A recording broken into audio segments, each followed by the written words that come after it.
Morning guys. We are here today to drive another car today and it's draped in Nexa Blue. What is it? It's the S-Cross Petrol. So we are here to give you a full review of the car, a video review. Stay tuned. We are exclusively for Motor Goa.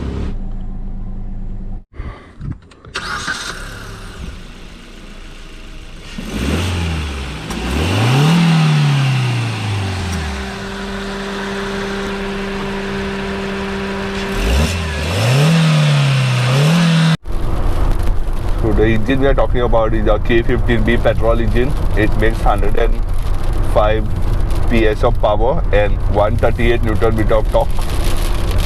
It comes mated to a 5-speed manual gearbox. However, overall refinement is very smooth and well calibrated, and even the way the power comes out is very smooth. Driving at about 2,500 RPM, the power is coming out in a very linear, smooth manner. The S-Cross can really manage higher speeds on the highway. Driving at city speeds, the engine is very smooth and power delivery is minimal. You are doing about 2,000 RPM.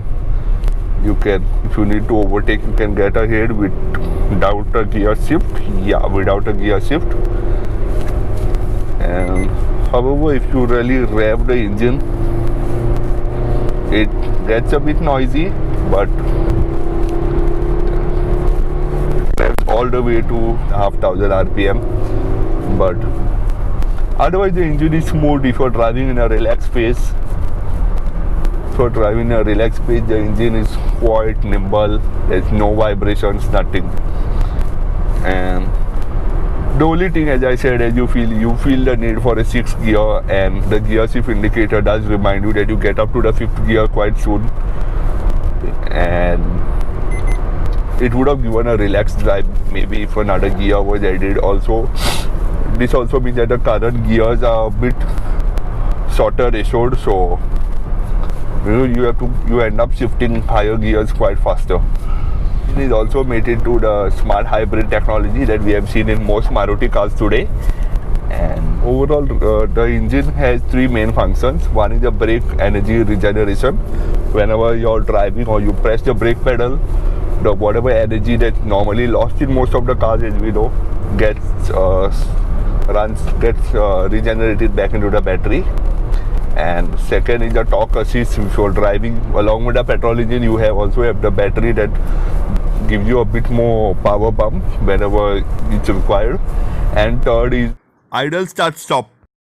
So how does this technology work? Say you stopped at a traffic light and you're kind of lazy to turn off the car and turn it on again. Smart Hybrid will turn off the car automatically for you as long as you take off your foot off the pedal. And if you're still too lazy to start, just press the tap on the brake pedal, the car starts over again. So you're good to go again, and in a way you're also saving mileage and boosting your economy. So how much do you save having the smart hybrid technology on board? It's 1855 for the manual and 1843 for the petrol automatic.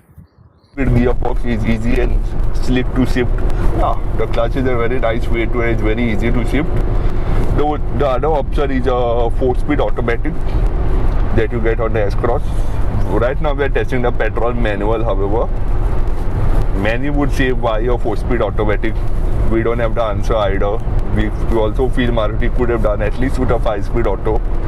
But maybe in terms of driving in the city or at crawling traffic, a 4-speed auto would be more beneficial. And curb weight sets at 1,170 kgs, and in a way how much it really translates to bad roads. The S-Cross kind of glides a little, crashes a little into the potholes, but yeah, you do feel the front suspension crashing a bit into potholes, but it's okay in its way. It's nothing really, not much like the Brezza, wherein the engine was really crashing in due to the lighter engine. It's being a smaller car, yeah, it's far better. Talking about the feature list, there's nothing much change. However, you do get a new touchscreen system with SmartPlay Studio, and the rest of the features are the same. You get the same LED headlights and reclining seats, auto wipers, automatic climate control, push button start stop, and the many features we know. Now let's take a look at the tech specs and the technical side of the car.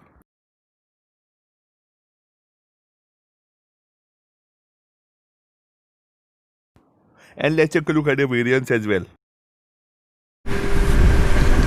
Talking about the design, there's nothing really changed in having the S-Cross diesel to petrol. You have the same mini crossover like design. You got the AG headlamps up ahead with this unique pattern DRL and the two-tone chrome grille that was introduced in the facelift, along with a bumper with a metal skid plate. Even at it's the same crossover like look. You got the same dual tone alloy wheels that look great, and this rugged team like black plastic cladding with a dull metal plate. While even at the back again it's the same design. You got this wraparound like tail lamps with the S-Cross badging and a clean look tailgate, and the S-Cross looks the same in a way. Many would argue that it's down on size compared to its rivals, but come on, this sits at a very lower end of the crossover segment, and even the pricing is a way lower than what the other crossovers started. So in a way it's a very good thing to do. Let's check out the interior now.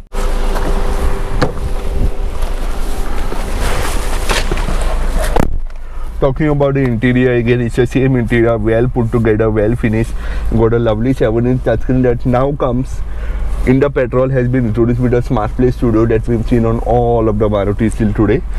Otherwise the dashboard, you got soft touch like material here, while on the top we have hard plastics.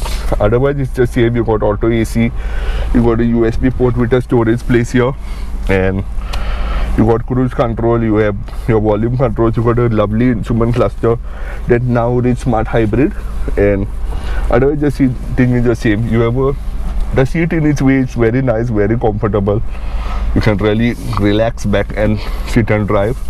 Even if you take the seat behind, you're quite comfortable. It's a bit low on thigh support, but otherwise okay.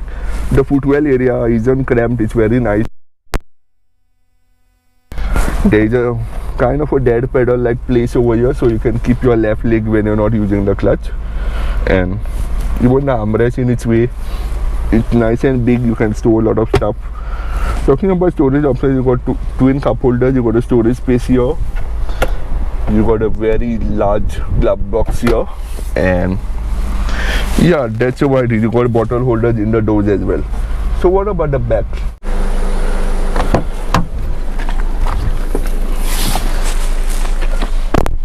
Back seat space again, it's the same as the diesel, nothing's really changed. You have this armrest that you can pull out. It's placed nice and low, so you can rest your hand, and you have twin cup holders. A big miss, however, I would like to say, is the rear AC vent. For a car this price, yes, much expected. Otherwise, headroom is minimal for a tall passenger, but okay. Thigh support could have been better, at least for rear passengers when you're sitting. But otherwise you have a good view out, you have a large window, and the front seat in itself is very small and very nicely shaped, so you have a nice commanding view. Sitting 3 passengers that most people ask. Comfortable, but again would be better if you keep this place for kids and 2 adults at the side.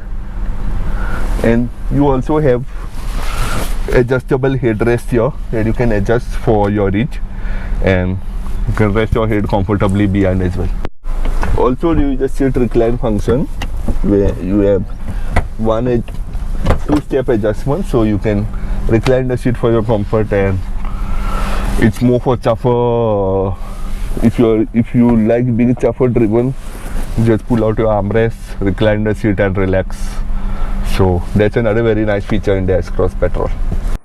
Boot space stands at 375 liters. That increases to 810 liters with the second row folded down.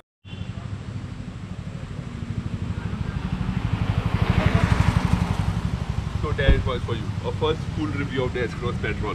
What do we know? The engine is very smooth, it's fun, it's really engaging to drive, but it also cries out for a 6th gear, and refinement levels at top end is a little bit on the higher side, but again, the new heart works well, and the overall calibration is also very good. I hope you enjoyed this video. Do stay tuned, AutoGoa. Do subscribe to our channel and hit the bell icon, and don't forget to share our content and also follow us on the other social media handles as well.